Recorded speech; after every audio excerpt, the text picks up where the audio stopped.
লোকটা সুদ খায়, কিন্তু দুটা নবীর নাম লে বসে আছে। আমি এটা 2005-6 সালে ডক্টর ইউনূসের বিরুদ্ধে একটা ওয়াজ করছিলাম। সে ওয়াজ এখন ধরা পড়ছে।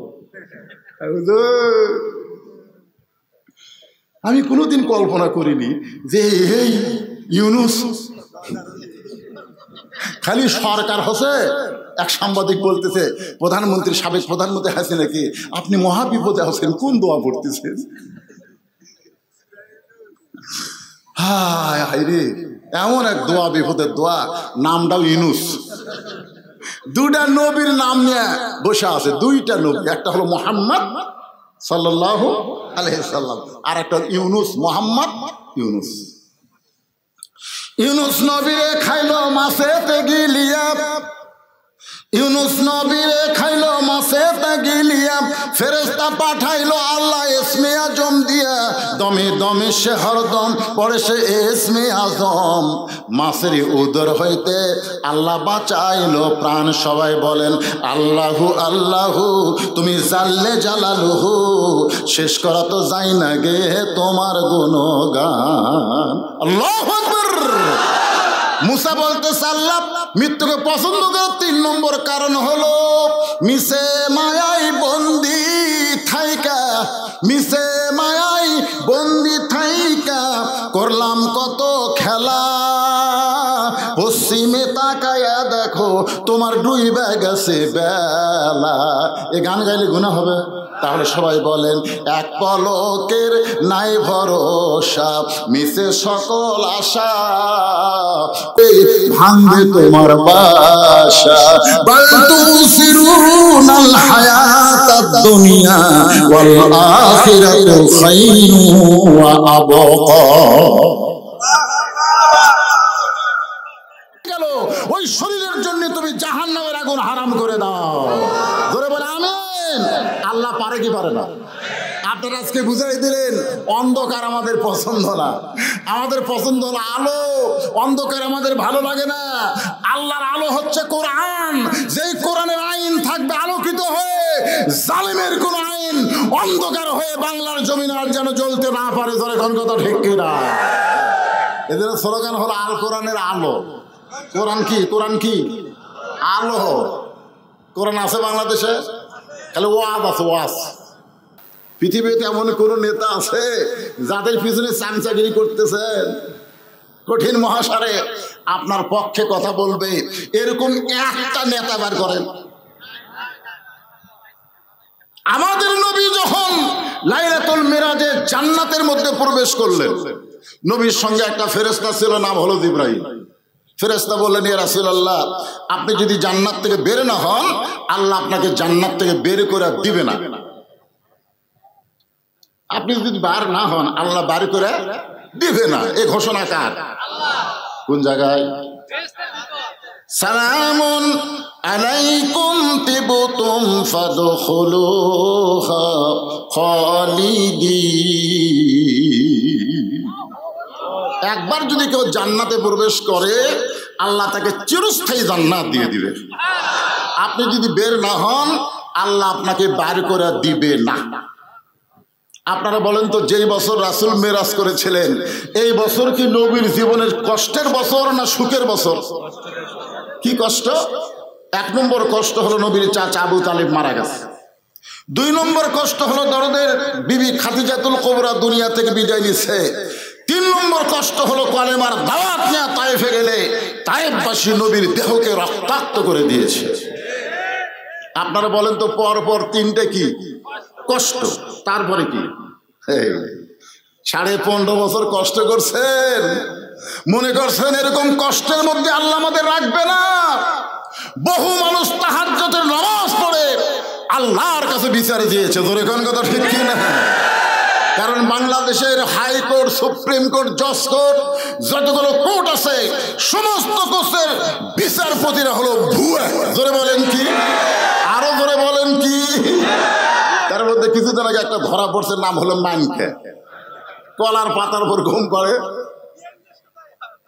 আয় রে, মানকা বলেছিল টক শোতে, আমার জীবনের সবচেয়ে বড় সাফল্য হলো সাইদি সাহেবকে আমি ফাঁসি দিয়েছি। দেখছেন, আর জীবনের সাফল্য হচ্ছে আল্লামা সাইদ হুজুরকেও ফাঁসি দিয়েছে। সব বিচারক ফাঁসি দেয়নি, ওই একলাই ফাঁসি দিয়েছে। তবে আমার আফসোস হলো আমার জীবনে সাইদি সাহেবের ফাঁসি কার্যকর আমি দেখতে পারলাম না। আল্লাহ কয় মানকা তুই কি দেখবো, জনগণকে আমি দেখায় দেব। জোরে কোন কথা ঠিক? আমরা দেখেছি আলেমদেরকে অতীত সরকার, ওই স্বৈরাচারী সরকার ডান্ডে বেড়ি দিয়ে হ্যান্ডকাপ করে আদালতে নিয়ে গেছে। জোরে কোন কথা ঠিক কি? হ্যাঁ, আলেমদেরকে যে হাতের সঙ্গে মানুষ মুসাহাবা করার জন্য পাগল, সে হাতের ডান্ডা বেরিয়ে পালাইছে। জোরে কোন কথা ঠিক কিনা? এমনকি তারা যদি অসুস্থ হাসপাতালে গেছে, তা হাতের মধ্যে শিকল আছে। হায় হায়, আপনার একজন বর্ষিয়ান নেতা এবং আলেম সাবেক এমপি সোহান সাহেব, তিনি অসুস্থ হয়ে হাসপাতালে গেছিলেন। যে মানুষটাকে ছাইড়া দিলে হাঁটপারই পারে না, অথচ ওই মানুষের হাতে বেরি। এত নির্দয় ছিল, এত পাষাণ ছিল, এদের মধ্যে কোনো মানবতা ছিল না। এরা দানব হয়ে উঠেছিল। জোরে কোন কথা ঠিক কিনা? দানব মনে করেছিল এইভাবেই মনে হয় আমরা চলবো। হ্যাঁ, এই জন্যে পলানার কয়েকদিন আগেই বলেছিল পালাবো না, এ দেশ আমার বাপের দেশ, এ দেশ আমার, পলাবো না। আল্লাহ কয় পলাবি না। বহু বছর আগে আল্লাহর ওলি বলেছেন বাংলার মুসলমানের এমন ঝাঁকি মারবে গাছের গোড়া ধরে দিল্লির মামু দাঁড়িয়ে পড়বে। জোরে কোন কথা ঠিক কিনা?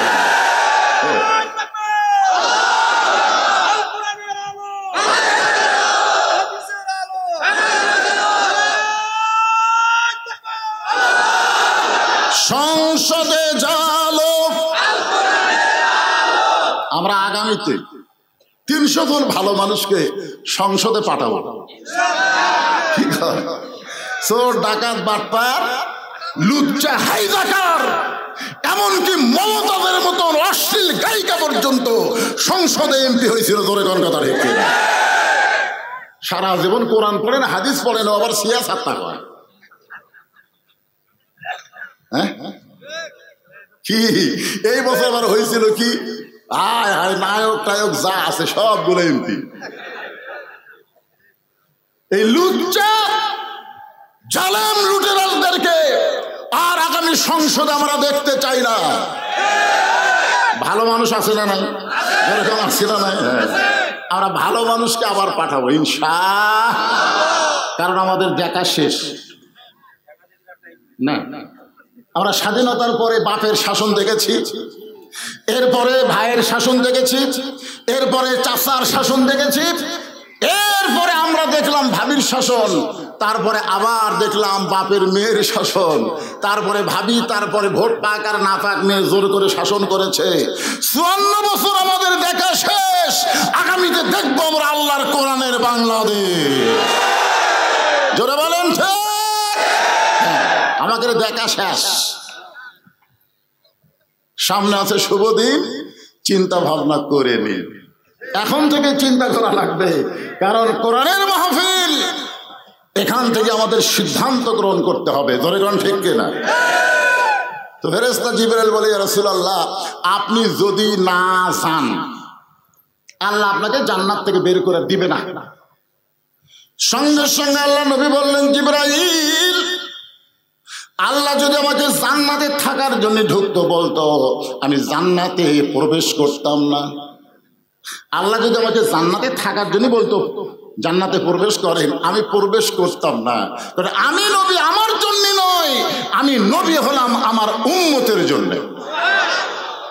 এই কথা শোনার পরে সুবহানাল্লাহ বলতে কষ্ট হচ্ছে। জিবরাইল বলে, হুজুর তাহলে আপনি কি চান? রাসূল বলে, আমি জান্নাত দেখার জন্য ঢুকছি। আমার উম্মতের জন্য আল্লাহ কেমন করে জান্নাত সুন্দর করে সাজাইছে এইটা দেখার জন্য আমি জান্নাতে প্রবেশ করেছি। জিবরাইল বলে, হুজুর তাহলে কি আপনি জান্নাতে প্রবেশ করবেন না? রাসূল বলেন, ওই দিন আমি জান্নাতে প্রবেশ করব যেদিন আমার সমস্ত উম্মতেরা জান্নাতি হবে। এখন বলেন যেই নেতা জান্নাতে গিয়েও আমাদের কথা বলে নাই, সেই নেতার পিছনে থাকার দরকার আছে না নাই? এমন নেতা নেত্রী ধরেন না, বিপদে বলে একলা বলা যায়, আর বাংলাদেশের গর্তের মধ্যে লুকা থেকে আপা আপা করে। জোরে কোন কথা ঠিক কিনা? যতগুলো অডিও কল প্রকাশ পাইছে, আজ পর্যন্ত কি দেখছেন যে সাবেক প্রধানমন্ত্রী কোন বড় নেতার সাথে ফোনে কথা কইছে? সবগুলা চামচা। ধরে কেন সবগুলা কি চামচা? কারণ চামচারে কোথাও যাবারও পাচ্ছেন, টাকা পয়সাও নাই। আসল যারা টাকা মারছে তারা তো সব সাইজ হয়ে গেছে। ও যে মাজা ভাঙ্গা, দুইজন ধরে টেজে তুলে দেওয়া লাগে, মাইক পালি বলে খেলা হবে খেলা হবে। কে রে তোর মাজা ভাঙ্গা, তোর মাজাত নাই, বল তুই খেলবি কেমনে? বাংলাদেশের জনগণ ওরে কাউয়া বলেছিলে। ধরে কোন কথা ঠিক কিনা? এই সকল বড় নেতাগুলো ধরা পড়া দরকার, কিন্তু এরা যে কোন জায়গাতে আছে আল্লাহ ভালো জানে। এই সুচকা ফিসকা সামসিকা বাদুর এরা মোবাইল কল ফাঁস করছে। ভাইজান খুব খেয়াল করবেন, সময় এখন আমাদের আছে না? বুঝে শুনে আমাদেরকে নেতা নির্বাচন করা লাগবে। আল্লাহ কোরআনে বলেন, লাকাদ কানা লাকুম ফি রাসূলিল্লাহি উসওয়াতুন হাসানাহ। ভাগ্য গুণে এমন একজন নবীর উম্মত হওয়ার কারণে আমরা সকলেই জবান খুলে বলবো আলহামদুলিল্লাহ। আল্লাহর প্রশংসা করার 3 নম্বর কারণ এই যে কোরআনের তাফসীর শুনতে আপনারা এসেছেন, এই কোরআন আল্লাহ আমাদেরকে কি স্বরূপ দান করেছেন? কি স্বরূপ? না স্বরূপ। কোরআন যে আমরা শরীফ বলি না, যে কোরআন শরীফ, এখানেও লেখা আছে কোরআন শরীফ। আপনি গোটা কোরআন শরীফ পড়লে কোরআন শরীফ আপনি পাবেন না, কোরআন মাজিদ পাবেন, কোরআনুল হাকিম পাবেন। ধরে কোন ঠিক কিনা? কোরআনুল মুবিন পাবেন। কিন্তু এই আমরা শরীফ বলে, তাই বলে শরীফ বলা যাবে না, এটা কিন্তু আমি বলতেছিলাম, বলা যাবে। অনুনাজ্জিলু মিনাল কুরআনি মা হুয়া শিফাউ ওয়া রাহমাতুল লিল মুমিনিন। আয়াতে কারিমা শুধু তেলাওয়াত করলাম, আর একটা বাংলা স্লোগান আছে, আমি কি দিব? আমি যেই বলবো সব সমস্যার সমাধান আপনারা বলবেন দিতে পারে আল কোরআন। যে আয়াতে কারিমা তেলাওয়াত করলাম এরই বাংলা অর্থ সব সমস্যার সমাধান দিতে পারে আল কোরআন। আল কোরআনের আলো সংসদে জালো, কোরআন হাদিস যেখানে লিল্লাহে তাকবীর। এখন আসেন, আমি সেই পবিত্র কালামুল্লাহ শরীফ থেকে একটা আয়াতে কারিমা আপনাদের সামনে তেলাওয়াত করেছি। আমাদের বগুড়া জেলায় কোনো মানুষ যখন মারা যায়, এই মরার খবর শুনে সকলে বলে ইন্না লিল্লাহি ওয়া ইন্না ইলাইহি রাজিউন। আপনাদের গায়েবান্ধার খবর কি? একই খবর। কে মরলে? না, মানুষ মরলে না। কিছুদিন আগে একজন মেয়ে মানুষ মারা গেল, নাম হলো বেগম মতিয়া চৌধুরী। নাম শুনছেন আপনারা? উনি মারা যাওয়ার পরে আমি ফেসবুকে দেখলাম কমেন্টের মধ্যে 116 জন কমেন্ট করছে। কতজন? 116 জন কমেন্ট করছে।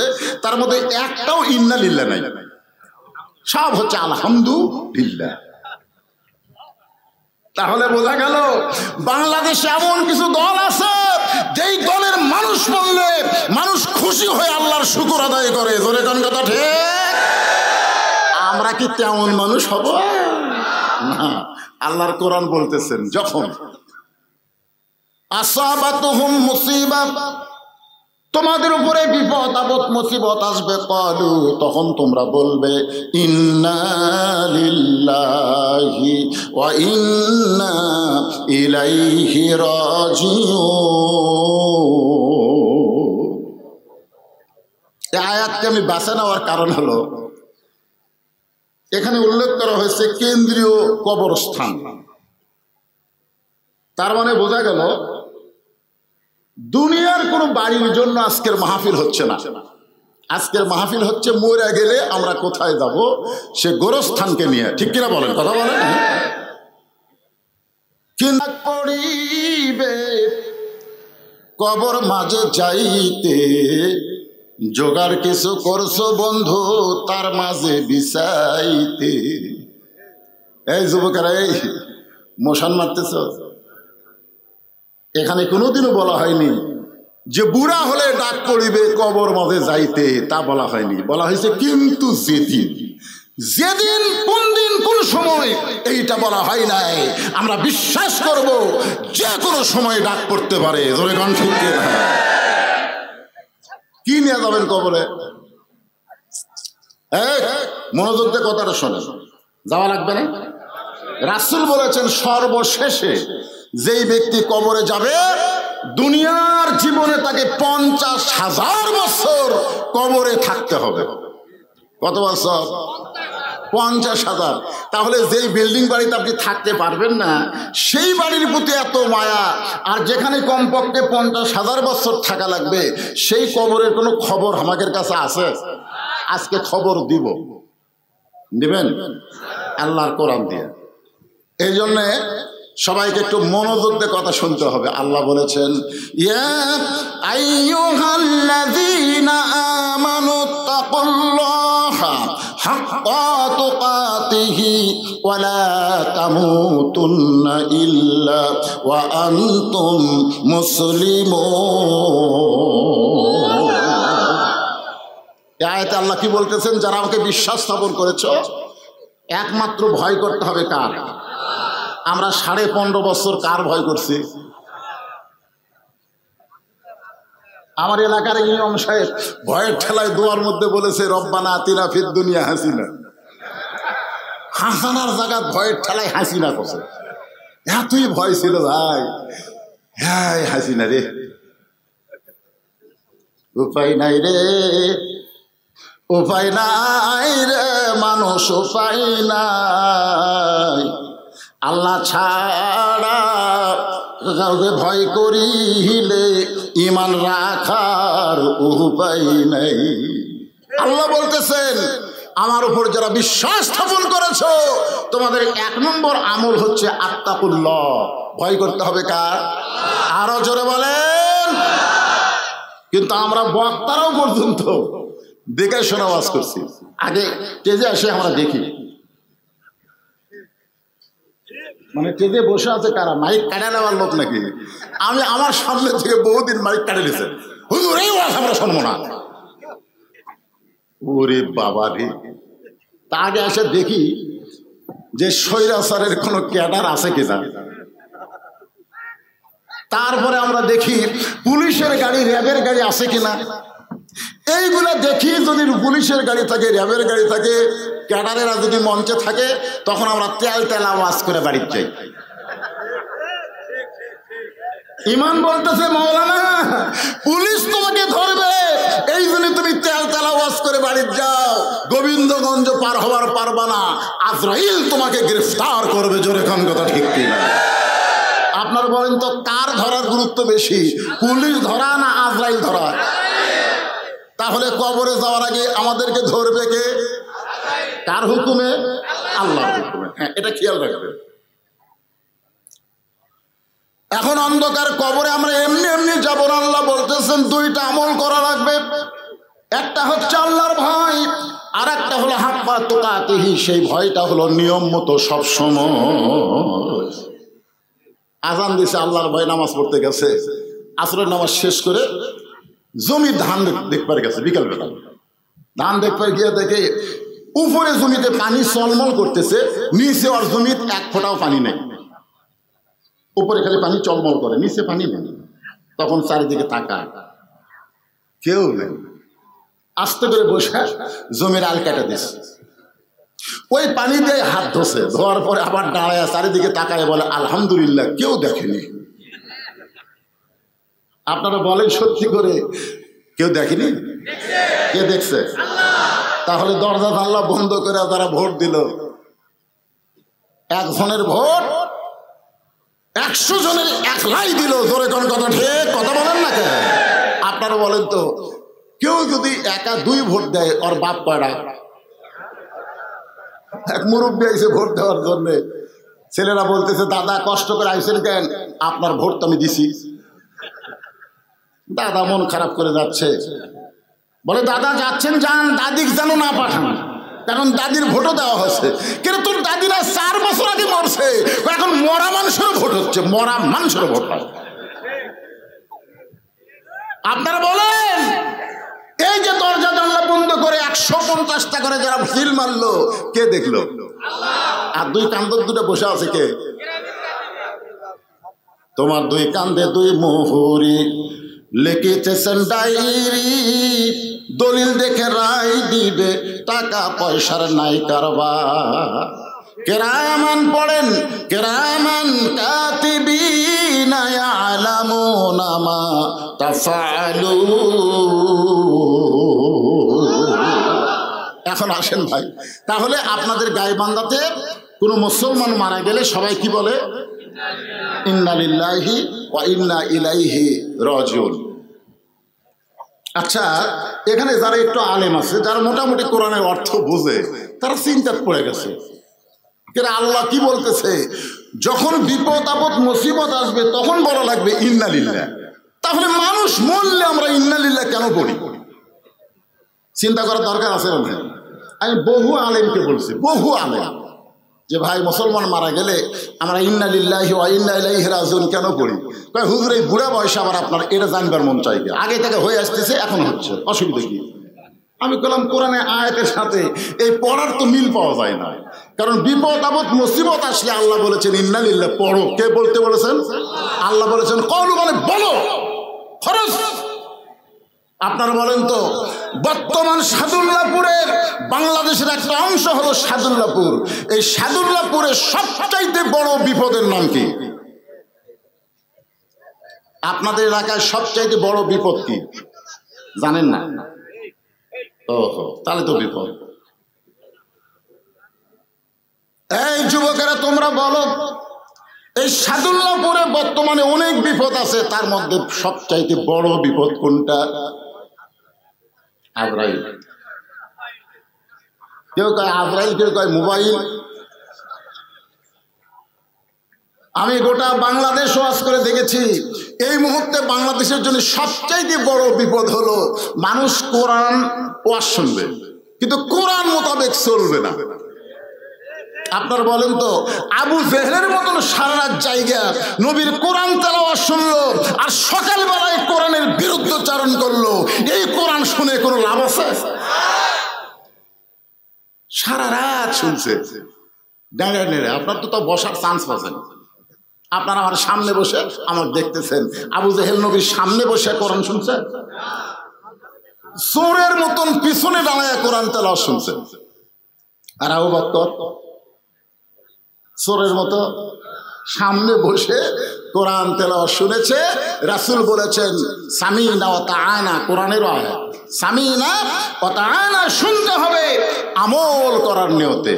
এখন সবচেয়ে বড় বিপদ হলো কোন বক্তা কোন ঢঙ্গে ওয়াজ করে, কোন বক্তার ওয়াজ মানুষ কেমন শোনে, এইটা নিয়ে চর্চা হয়, কিন্তু আল্লাহর কোরআন কিভাবে চলতে বলতেছে এই চর্চা বাংলাদেশের মুসলমানের নাই। ধরে কোন কথা ঠিক? জাবিয়ার বলবে এখানে তো বহু বক্তাইছে, এ বলতো এই বছরের মধ্যে কার ওয়াজ সারছে, এইটা বলবো ভাইজান। এটা হলো সবচাইতে বড় বিপদ। কোরআন শুনবে কিন্তু কোরআন আন্দোলন আনবে না, কোরআনের দল করবে না, কোরআনকে বাস্তব জীবনে আমল করবে না, এটাই হলো সবচাইতে বড় বিপদ। জোরে কোন কথা ঠিক কিনা? আপনারা বলেন এই কোরআনটা আসলে কি? এটা ওয়াজ শোনার ভিতর দিয়ে জানা যাবে না, কোরআনকে বুঝতে গেলে কোরআনকে গ্রহণ করা লাগবে। ধরে কোন ঠিক? আল্লাহর কোরআনকে যখন কেউ গ্রহণ করবে তখন তার চরিত্রটা কেমন হবে এইটা বোঝানোর জন্য আমি আপনাদের বলতেছি, কোরআনের শাসক বাংলাদেশের মতন ৯৬টা দেশের খলিফা নাম হলো হযরত ওমর। নাম কি? নিজের আইন দিয়ে রাষ্ট্র চলায় না, আইন চলতেছে কার? সবসময় বিশ্বাস করে তাবারাকাল্লাযী বিয়াদিহিল মুলক, গোটা পৃথিবীর রাজত্ব কর্তৃত্ব মালিকানা একমাত্র কার হাতে? ওয়া হুয়া আলা কুল্লি শাইইন কদির, একমাত্র সমস্ত ক্ষমতার মালিককে। আর আমাদের বাংলাদেশে 15.5 বছর আওয়ামী লীগ ক্ষমতা থাকছিল রে, এখন সামনে কে যাবে, কার হাতে ক্ষমতা? একদল বলতেছে বিএনপি যাবি রে, আওয়ামী লীগ যদি না দাঁড়ায় বিএনপি যাবি রে, বিএনপির হাতে ক্ষমতা যাবে। আসলে ক্ষমতা কার হাতে? জোরে বলেন। কেউ যদি কোনো সময় বলে আওয়ামী লীগ ক্ষমতায় আছে, বিএনপি ক্ষমতায় আছে, অমুক দল ক্ষমতায় আছে, বলা মাত্র সে মুশরিক হয়ে যাবে। ক্ষমতার মধ্যে কোনো ভাগাভাগি চলবে না, একমাত্র ক্ষমতা আমার আল্লাহর। জোরে বলেন কথা ঠিক কিনা? ক্ষমতা যদি আওয়ামী লীগের হাতে থাকে পলালো কেন? কথা বলেন, পলালো কেন? তোমরা জানো না, আল্লাহ বহু আগেই বলে দিয়েছে। কি বলেছেন? তুযিল্লু মান তাশা ওয়া তুইজ্জু মান তাশা ওয়া তুযিল্লু মান তাশা বিয়াদিকাল খায়র ইন্নাকা আলা কুল্লি শাইইন কাদির। সম্মান দেওয়ার মালিককে, সম্মান দিয়া চেয়ারে বসানোর মালিককে, আবার অপমান করার মালিককে, ঘাড় ধরে নামানোর মালিককে, ভালো মন্দর মালিককে, সমস্ত ক্ষমতার মালিককে। তাহলে তুমি কোন আক্কেলে কইলে 42 সাল 41 সাল পর্যন্ত কোন আক্কেলে কইলে? তুমি 4 তারিখে জানো না 5 তারিখ তোমার কি ঘটবে? জোরে কোন কথা ঠিক? আরে আফসোস, সময় চাইছিল, সময় চাইছিল 2 ঘন্টা আমার 45 মিনিট দেওয়া হলো, নিজে ভাত কাট করছে 12 আইটেম দিয়ে, সেটা খাওয়া পর্যন্ত হলো না, মামু বাড়ি গিয়ে খাওয়া লাগলো। জোরে কোন কথা ঠিক? তাহলে আজকে বিশ্বাস করেন ক্ষমতার মালিককে? আওয়ামী লীগের কোনো ক্ষমতা নাই, বিএনপির কোনো ক্ষমতা নাই, ইসলামী দলের কোনো ক্ষমতা নাই, সমস্ত ক্ষমতা একমাত্র কার। এটা বিশ্বাস করা লাগে বাবা। 4 সালে গল্প করবেন, সামনে কে ক্ষমতা আসতেছে, সামনে কে ক্ষমতা আসতেছে, কি মন খারাপ করতেছে? ইন্না লিল্লাহর উপর তাফসীর হবে, মরে গেলে কবর দিয়ে ও গোরস্থান বানাছে, গোরস্থান। এটা হবে 2018 সালে সাপাহারে এক হিন্দু মুসলমান হলো আমার হাতে, আমাকে বলে হুজুর কলমা পড়াই দেন মুসলমান হব। মুসলমান হওয়ার পরে আমি হিন্দুটাকে বললাম, বাজান তুমি মুসলমান হলে কি দেখে? হিন্দু বলতে হুজুর আমার বাপ মাও দেখে। তোমার বাপ মাকে দেখে তুমি মুসলমান হলে? আমার বাপ মা মারা গেলে আগুন দিয়ে পোড়া হয়েছে হুজুর। আমার বাবাকে কাঠের খড়ির উপর যখন রাখা হলো, বাবার পা পিছন দিকে ছিল, সেই পা টেনে এসে ভাঙলো। পাও যখন সোজা হয় না, তখন পাও ভেঙে ফেলে দিয়ে তার উপর মোটা মোটা কাঠ দিয়ে আগুন ধরানো হলো। আমি একজন হিন্দু, আমার বাবা মরার পরেও তাকে আগুন দিয়ে পুড়ে শাস্তি দিয়ে দুনিয়া থেকে ভূষ্মিত করা হলো। আমি একজন মুসলমানের মরা দেখেছি, মরার পরে তাকে কত যত্ন করে গোসল করায়া, তাকে কাফনের কাপড় পরায়া, তার জানাজা করে যখন গোরস্থানে দাফন করা হয়, এই দৃশ্য দেখার সঙ্গে সঙ্গে আমি বললাম একমাত্র জাত হলো মুসলমান জাত। জোরে কোনো কথা ঠিক কিনা? আমি হিন্দু ধর্মকে আমার অন্তর থেকে বের করে দিয়ে আমি মুসলমান হলাম। দেখছেন, আর কিছুই দেখেনি, খালি মুসলমানের গোরস্থানে দাফন করা দেখে ওই মুসলমান হয়ে গেছে। বুঝতে পারতেছেন না আপনি কোন জাত? বহু আলেমকে বললাম, হুজুর মানুষ মরে গেলে আমরা ইন্না লিল্লাহ পড়ি কেন? আলেমরা সবাই বলে সবচাইতে বড় বিপদ হলো মরা। সবচাইতে বড় বিপদ কি? মরা। এজন্য মরার খবর শুনে আমরা ইন্না লিল্লাহ করি। আমি চিন্তা করে দেখলাম এ কথা হয় না। মুরব্বি কি বুঝতেছেন? সবচাইতে বড় বিপদ মরা, তাহলে আবু সাইদ জীবন দিল গেল। মরাই যদি সবচাইতে বড় বিপদ হয়, আবু সাইদের জীবনের বিনিময়ে বাংলাদেশ আবার স্বাধীন হয়েছে। জোরে বলেন কথা ঠিক না? মরা বিপদ, আবু সাইদের বাপ মাকে দিয়ে মশা মারতেছে, এই পয়সা থাকলে কি খেতাম না খেতাম, মরে যায় না ভালো হলো রে। যাই আসতেছে এক গাদি করে টাকা দিয়ে যাচ্ছে, ফল টল নিয়ে এসে মুরব্বী মরা বিপদ না। আবু সাইদের বাপ মা ভাই ভাবির জন্য মরাটাই হলো সবচাইতে রহমত। ঝরে কোন কথা ঠিক কিনা? যদি মরার মতো মর, যদি মরার মতো মর। আমি একটা দৃষ্টান্ত দেই তাহলে বুঝতে পারবেন। এই জন্য সাহাবী নিয়ে কোনো সমালোচনা করা যাবে, সবাই জান্নাতি, কিন্তু 10টার নাম আশারে মুবাশশারা 10 জন, তার মধ্যে 4 নম্বরে কার নাম? এই ছেলে পেলে কথা কও না কেন বা? এইগুলো নম্বর জানো না আপনারা? 1 নম্বর আবু বকর, 2 নম্বর উমর, 3 নম্বর ওসমান, 4 নম্বর আল্লাহ রাসূল বললেন নম্বরের দিক দিয়ে আলী 4 নম্বর হতে পারে, কিন্তু আমার 4 জন সাহাবী 1 নম্বর। সবাই চিন্তা করতে দেখে রে, 1 নম্বর আবু বকর, 2 নম্বর উমর, 3 নম্বর ওসমান, 4 নম্বর আলী, তাহলে সবাই 1 নম্বর কেমনে হয়?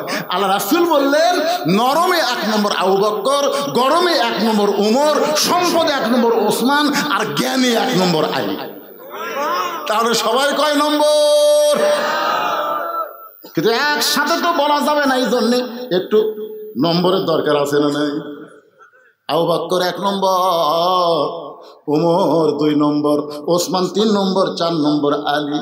রাসূল কান্দার বলে হাসান হোসাইন রে, তোমার বাবা আলী শুধু জান্নাতি নয়, সার্টিফিকেট পাওয়া একজন মানুষ।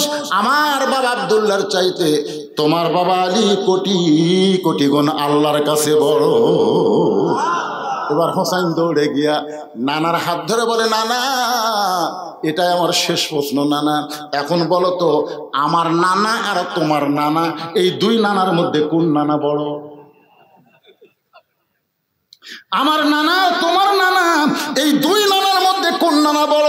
সঙ্গে সঙ্গে ওমর ফারুক দৌড়ে এসে হোসেনকে টানে বুকের মধ্যে নিয়ে মুখে চুমা খায় আর বলে, আলী রে, আমি ওমর না হয় মূর্খ মানুষ, কিন্তু তুমি জ্ঞানী হইয়া এই মুখের উপরে এত জোরে ঠাসি কেন দিলা? আপনারা কি বলতেছেন, কি বুঝতেছেন? ওমর ফারুক বলতেছে, আলী আমি না হয় মূর্খ, কিন্তু তুমি জ্ঞানী। আপনারা বলেন তো, পৃথিবীর মুসলমানের মধ্যে 1 নম্বর জ্ঞানীর নাম কি? আরো জোরে, জোরসে বলেন। আনা মাদিনাতুল ইলমে ওয়া আলিও বাবুহা। সাহাবীদের নিয়ে রাসূল খাচ্ছেন, রাসূলের পাশে বসে আছেন হযরত আলী। আলীর জ্ঞান দেখার জন্য আলী খুরমা খেজুর খাচ্ছে আর বিচিটা আলীর সামনে রাখতেছে। আলী যখন অন্যদিকে মন দেয় হট করে বিচি রেখেছে। এক সময় রাসূল বলতেছে, দেখো আমার আলীর পেটে এত খিদে, কতগুলো খেজুর একলাই খাবে, বিচি ঠিক হয়ে গেছে। আলী বলতেছে, ভাই আমার পেটে খিদা বেশি, এই জন্য বিচিও বাড়াছে বেশি। তোমরা বলো তো ক্ষুধা বেশি কার? যে বিচি বার করা খায় না বিচি সহ খায়। সবাই বলতেছে ক্ষুধা তারই বেশি যে বিচি সহ খায়। নবীর সামনে তাকায় দেখো একটাও বিচি নাই। এখন বলো ক্ষুধা কার বেশি? সঙ্গে সঙ্গে নবী দাঁড়িয়ে বললেন, আলী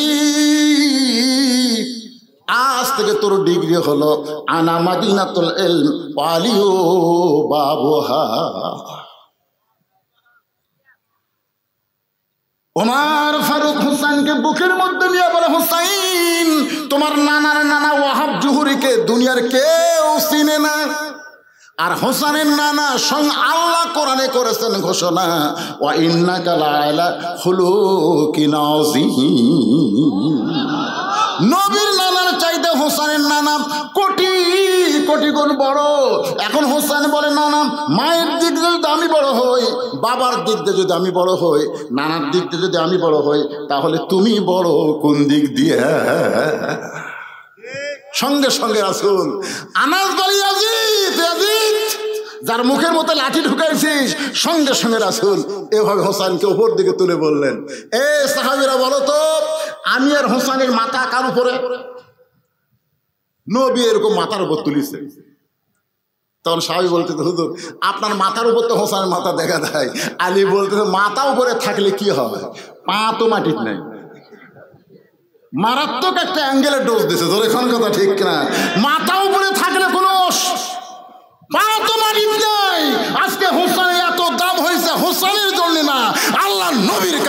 কোন কথা ঠিক কিনা? আর সেই মুখে তুমি লাঠি ঢুকাইয়া অহংকার করতেছো হোসাইন শেষ হয়ে গেছে। হোসাইন শেষ হয়নি, তুমি শেষ। তখন সব মাথা তুলে কয়, কে রে এ বুড়া, কে রে? তুমি শেষ। যে ক্ষমতার অহংকারে ভালো মানুষকে হত্যা করে অহংকার করে কথা বলতেছো, আমি তো দেখতে পাচ্ছি। ইয়ানজুরু বি নূরিল্লাহ, জোরে কোন সুবহানাল্লাহ। ইত্তাকু ফিরাসাতাল মুমিনিনা ফাইন্নাহু ইয়ানজুরু বি নূরিল্লাহ। যারা প্রকৃত মুমিন হবে তারা তোমাকে মতন এই ভোঁতা চোখ দিয়ে দেখবে না, তারা যা দেখবে আল্লাহ নূরের সাহায্যে। যেটা দেখেছে আল্লামা সাঈদী, জোরে কোন কথা ঠিক কিনা?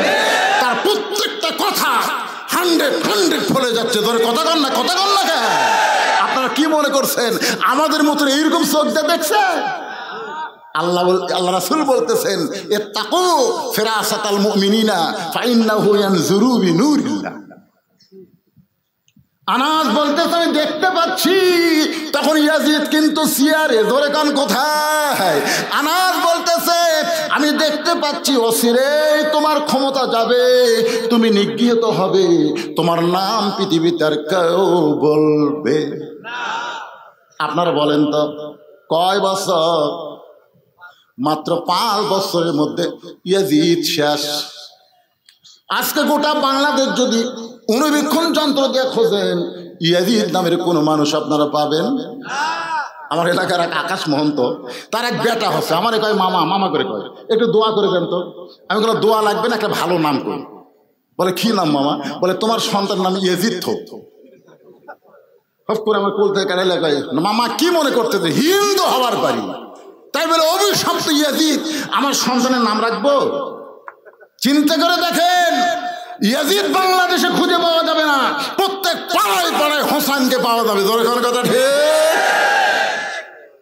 আজকে নতুন করে যে মেয়েরা জন্ম নেবে, বিশ্বাস করেন 50 বছরেও হাসিনা নামে কোনো মেয়ের নাম রাখা হবে না।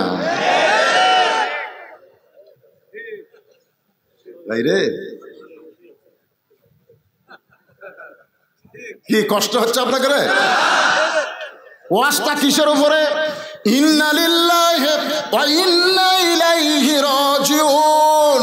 মুসা বলতেছে, আল্লাহ মৃত্যুকে পছন্দ করার 2 নম্বর কারণ হলো আমার মৃত্যুটা কেবলমাত্র আপনার জন্য। ধরে কোন কার জন্য? আমার সামনে যারা ওয়াজ শুনতেছেন বসা এবং দাঁড়ায়া, আপনার সকলে 2 হাত তুলে বলবেন, আমরা মরবো কার জন্যে? আরো জোরে বলেন, কার জন্যে? মাশাআল্লাহ, হাত নামান। আল্লাহর জন্য যদি মরার ব্রেন চিন্তা এবং ঈমান নিয়ে 2 হাত তুলবার পরে বিশ্বাস করেন, এই বাংলাদেশে আর কোনোদিন জালেম চেয়ারে বসতে পারবে না। ধরে কোন কথা ঠিক?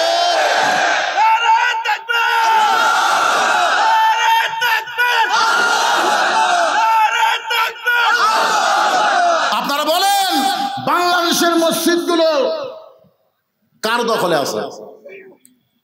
কোন জালেমের দখলে না আলেমের দখলে? কথা কন না কেন?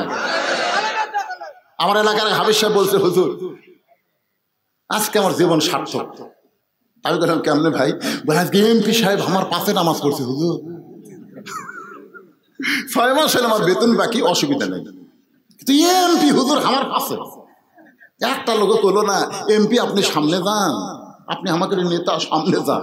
কারণ সমস্ত চামচারাই জানে আমাকে এমপি ঠিক মতো আল্লাহু আকবার কবার পারে না। জোরে কথা ঠিক না? কি যে বিপদে ছিলাম ভাই এই 15টা বছর। আর বিজ্ঞাপন পড়তে পড়তে কাম সারা। একটা লুচ্চা, একটা মদখোর, একটা জিনাখোরের নাম বিজ্ঞাপনের প্রথম। জোরে কোন কথা ঠিক কিনা? লুচ্চা।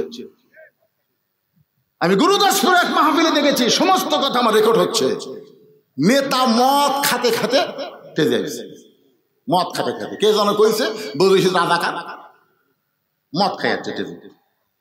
মদের গন্ধে মানুষ অস্থির, কিন্তু নেতার বিরুদ্ধে বলার শক্তি কারো নাই। কি একটা সময় চলে গেছে আমাদের বাংলাদেশে। জোরে কোন কথা ঠিক? ওই সময়কে আবার আনবেন নাকি? এই জন্যে জীবন দেবো কার জন্য? আল্লাহ বলে, মুসা মৃত্যুকে পছন্দ করার 3 নম্বর কারণ কি? 3 নম্বর কারণ অত্যন্ত গুরুত্বপূর্ণ, আমি আপনাদের সামনে বলবো। ইন্না লিল্লাহর তাফসীর পুরাপুরি হয়ে যাবে। কারা কারা শুনবেন আল্লাহকে একটু হাত দেখান। লিল্লাহে তাকবীর। আমি ইচ্ছা করলে ওয়াজ টানতে টানতে একটা পর্যন্ত নিয়ে যাবার পারবো, কিন্তু লাভটা কিছু নাই। কারণ যদি কোনো কারণে ফজরের নামাজটা কাজা হয়ে যায়, এজন্য কোরআনের পাখি আল্লামা সাঈদী হুজুর কোনোদিন 12টা পর্যন্ত ওয়াজ করে নাই। তিনি উঠেছেন 8টার সময়, 10টার মধ্যে মোনাজাত হয়ে যেতে, ধরে কোন ঠিক কিনা? সাঈদী হুজুরের ওয়াজ শুনে, আল্লামা সাঈদীর ওয়াজ শুনে ফজরের নামাজ নষ্ট হয়েছে এমন কোন শ্রোতা বলতে পারবে না।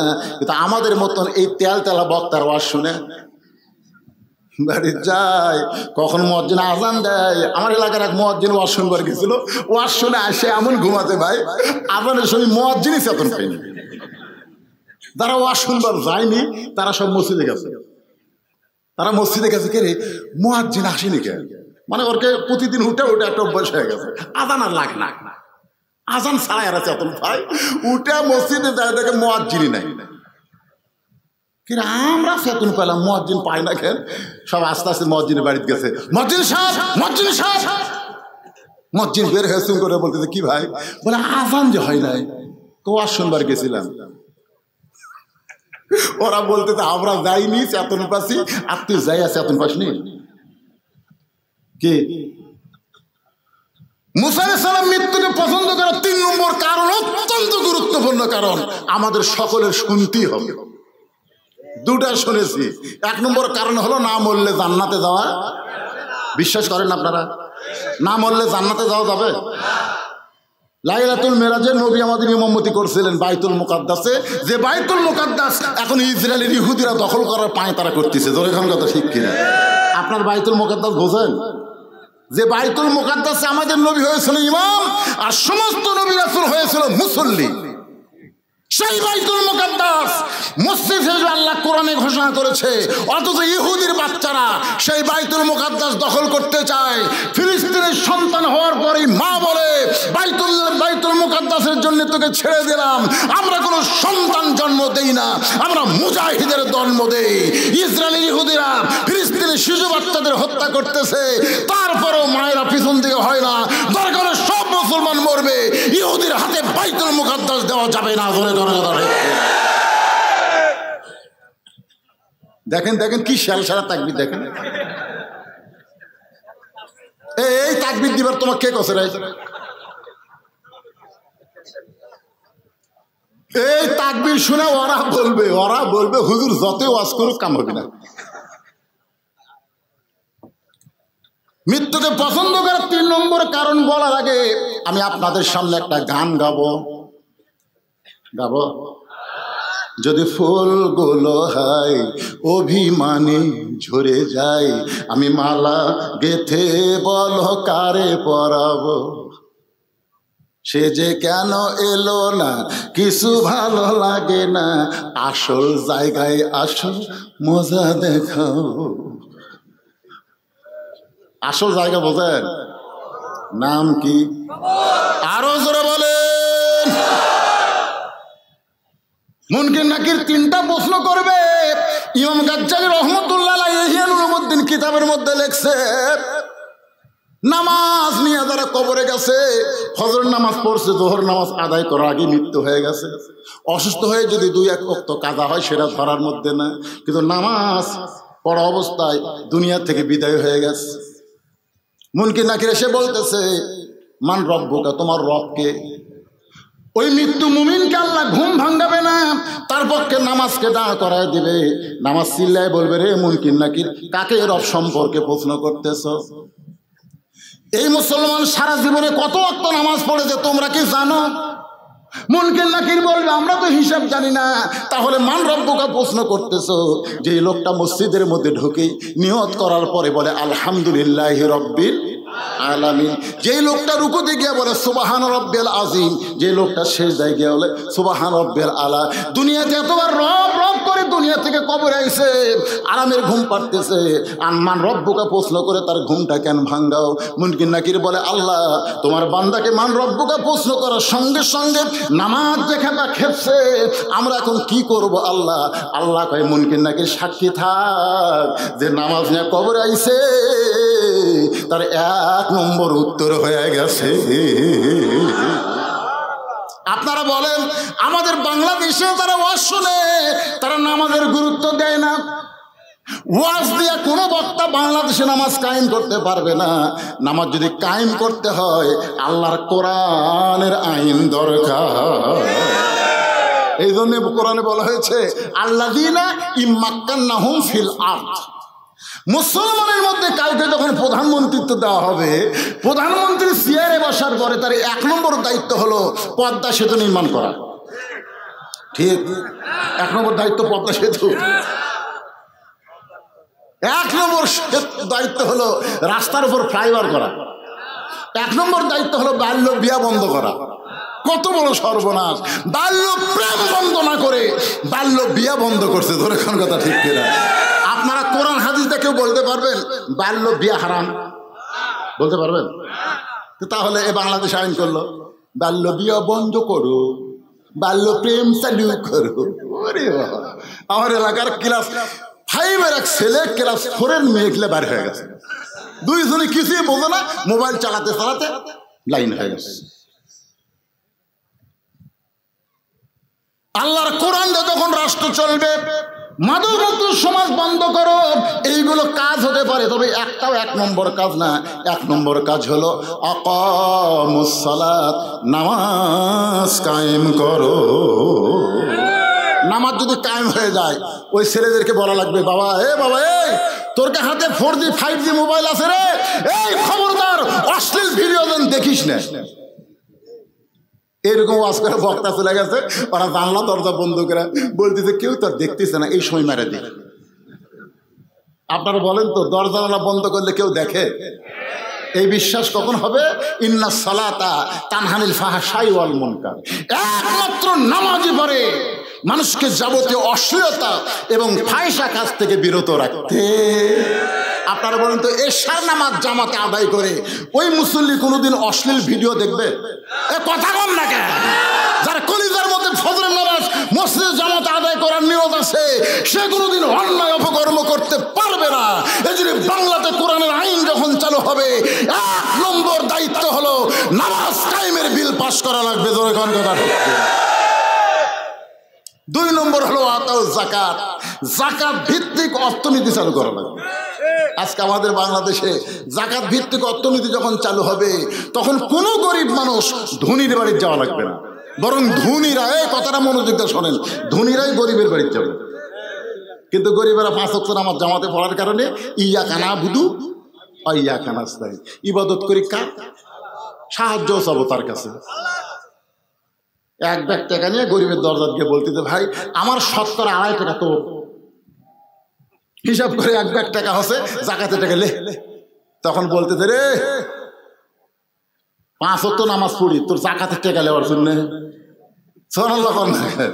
আমার এলাকার এক হাজী সাহেব সারা জীবন রোজা রাখছে, কিন্তু কারো বাড়িতে ইফতার করে যায়নি। সবাই বলে হুজুর হাজী সাহেব দাওয়াত দিয়ে ইফতারি যায় না। আমি কোনো হাজী সাহেব যান না কেন?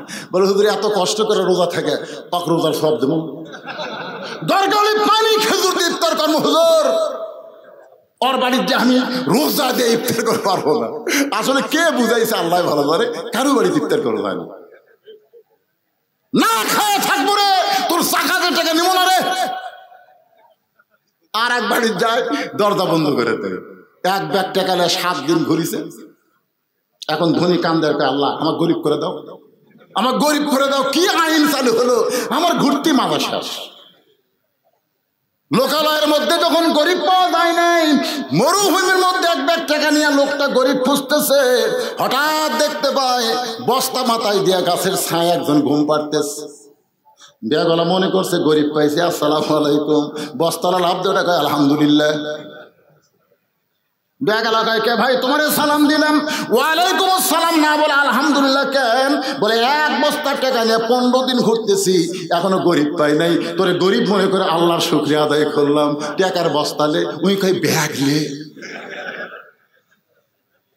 আমি ঘুরছি 7 দিন, তুই ঘুরলি 15 দিন, তাহলে গরিব গেল কোন জায়গায়?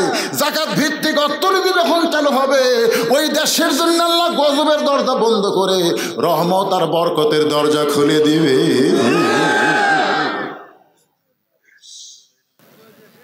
কত বড় গুরুত্ব কথা। মুসা বলতেছে আল্লাহ মৃত্যুকে পছন্দ কর 3 নম্বর কারণ হলো, এখনো কারণটা আমি বলি নাই, মজার কারণ। জোরে কারণ কি কারণ? এটা শোনার পরে আপনাকে মৃত্যু নিয়ে কোনো টেনশন করা লাগবে না, মরা কোনো ফ্যাক্টর না ভাই। আপনি মনে করতেছেন হুজুর মরে গেলি শেষ, এটা নাস্তিকদের কথা, মরে গেলে শেষ।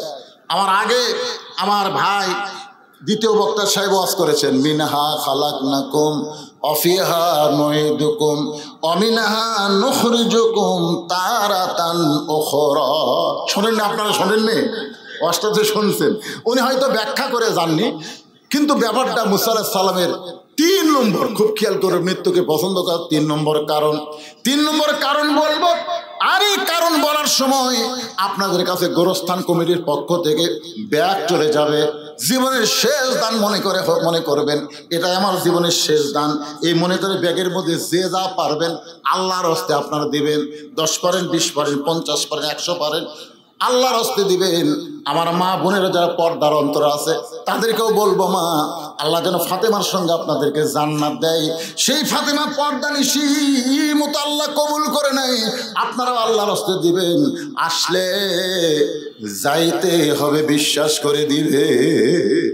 জীবনের শেষ দান মনে করে ওই ব্যাগ দিয়ে আপনাদের মধ্যে ঢুকছে ব্যাগ না ঢুকছে? এই ব্যাগ কোথায় রে? একজনও দেখা যায় না। ব্যাগ আলাদা কোথায় চলে গেছে? ব্যাগের আদায় শেষ। কোথায় কোথায়? একজনকেও তো দেখা যায় না ভাই। হ্যাঁ না না, তখন এত মানুষ ছিল না, হয়তো পিছন দিকে যাবে। এই ব্যাগওয়ালা ভাইরা কোথায় রে? একজনও হাত তুলে দেখায় না রে বা। এই একটা, এটি একটা, ভিতরে ঢোকেন। আর উঠে কেন? এরা উঠে কেন? যারাই উঠবে এই সময় 3 নম্বর কারণ না শোনা যারা উঠবে, প্যারালাইসিস ব্যারাম বোঝেন। এখন আপনারা হাত তুলে বলছেন শুনবো, লিমা তাকুলু মালা তাফালুন, কথার সাথে কাজের মিল নাই। এরা কি কথা কয় না? আপনারা কোরআন বাংলাদেশে চালু হোক, আপনারা তো চাবেন না। এমনি এমনি বক্তার তালে হাত তুলছেন নাকি? এই হাত যারা তুললেন, মুসা আলাইহিস সালামের মৃত্যুকে পছন্দ করার 3 নম্বর কারণ শুনবো, আর না শুনে আপনি চলে যাচ্ছেন, তার মানে আপনারা কি মনে করছেন সারা রাত ওয়াজ হবে? কারেন্ট চলে গেছে, সিগন্যাল দিয়েছে, কারণ যেই কারেন্ট চলে গেছে ঘড়ির দিকে তাকে দিকে কাটায় 12, তার মানে বোঝা গেল 12টার পরে তারিখ পরিবর্তন হয়। বক্তা যে তারিখে দাওয়াত দিচ্ছে ওই তারিখে ওয়াজ করবে, অন্য তারিখে কি যাবি? এই মনে করে কারেন্ট টান দিছে। কিন্তু আমি যে বেহা বক্তা, ধরে কোন কি বক্তা, বেহা বোঝেন না, এই তারিখ বোঝে না। 12টার পরে কয় তারিখ? ধরে কোন কয় তারিখ? 1 তারিখ, 31 তারিখ, ধরে বলেন কয় তারিখ? আমি তারিখ দাওয়াত দিয়েছি 30 তারিখে, 31 তারিখ হয়ে গেছে। তারপরেও বলতেছি, মুসা বলতেছে আল্লাহ মৃত্যুকে পছন্দ করার কারণ হলো দুনিয়ার জীবন হলো ক্ষণস্থায়ী, আর আখেরাতের জীবন হলো চিরস্থায়ী। ভাই আপনারা এই কথাটা গুরুত্ব দিয়ে শুনতেছেন না। আপনারা বলেন যে দুনিয়াতে আছেন, এই দুনিয়ার জীবন কি ক্ষণস্থায়ী? ধরে বলেন কি?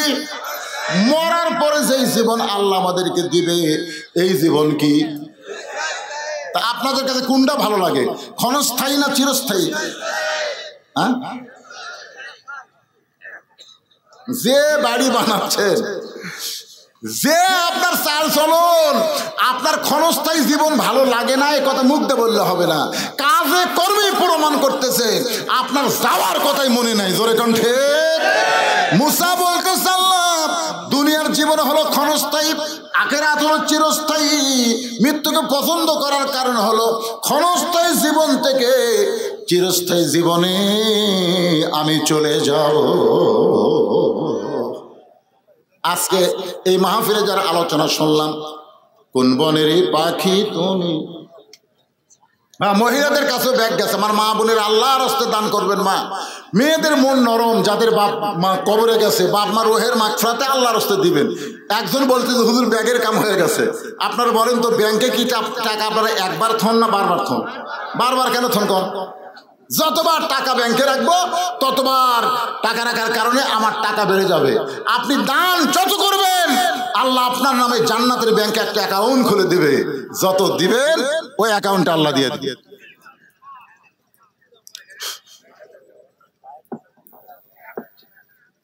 সকলে ইস্তেগফার পড়েন। যারা দাঁড়িয়ে আছেন, বসে আছেন, সবাইকে বলতেছি, গোরস্থানে যারা মায়াত আছে তাদের সকলে রুহের মাগফিরাতে দোয়া করা হবে। সকলে ইস্তেগফার পড়েন। আস্তাগফিরুল্লাহাল্লাযী লা ইলাহা ইল্লা হুয়াল হাইয়ুল কাইয়্যুম ওয়া আতুবু ইলাইহি লা হাওলা ওয়ালা কুওয়াতা ইল্লা বিল্লাহিল আলিয়্যিল আযীম। আল্লাহুম্মা সাল্লি আলা মুহাম্মদ। সবার জন্য আমার ভাইজান এতবার আমার বাড়ির কাছে এই মাহফিলের জন্য আল্লাহ কবুল করেনি, এবারেকার সময় মতো কবুল করছে। এর আগে হয়তো আমি আসতাম তেল তেলে মারা দিয়ে চলে যেতাম, তোর এখন ঠিক না, আমাকে এদিক সেদিক টাকায় ওয়াজ করা লাগতো। আল্লাহ কয় না রে, তোর সাদুল্লাহপুর স্কুল ফিল্ডে, স্কুল না এটা, স্কুল ফিল্ডে স্বাধীনতার পর ওয়াজ কবুল করা হবে। তোর এখন কথা ঠিক না। আশাল্লাহ, যে গরম আর মশান নিয়ে আজকে মারছি, এটা আমি ওই সময় মারতে পারতাম? তাহলে কামটা কি আল্লাহ খারাপ করছে না ভালো করছে? ভালো করছে। তবে সমস্যা হলো আগামীতে যখন আবার মাহফিল করবেন, আমার ভাইকে বলবো, গোরস্থান কমিটির সবাইকে বলবো, মাহফিলটা আপনারা একটু শীতকালে করবেন। নভেম্বরের মাঝামাঝি থেকে ডিসেম্বরের মাঝামাঝি পর্যন্ত মাহফিলটা আপনারা করবেন। বিশাল মাহফিল, বুঝলেন না? এখানে বক্তারে একলা ফ্যান দিয়ে আরাম করতে দিচ্ছেন, আর শ্রোতারা বড় কষ্টে আছে বাবা। সবার জন্য দোয়া করা হবে, সকলের বাপ মা দাদের জন্য দোয়া করা হবে। সকলে দরুদ ইব্রাহিম পড়ে আল্লাহুম্মা সাল্লি আলা মুহাম্মদ, আল্লাহুম্মা বারিক আলা মুহাম্মদ, আল্লাহুম্মা সাল্লি আলা মুহাম্মদ ওয়া আলা আলি মুহাম্মদ কামা সাল্লাইতা আলা ইব্রাহিম ওয়া আলা আলি ইব্রাহিম ইন্নাকা হামিদুম মাজিদ। আল্লাহুম্মা বারিক আলা মুহাম্মদ ওয়া আলা আলি মুহাম্মদ। কি হলো রে, কাটা গেল রে?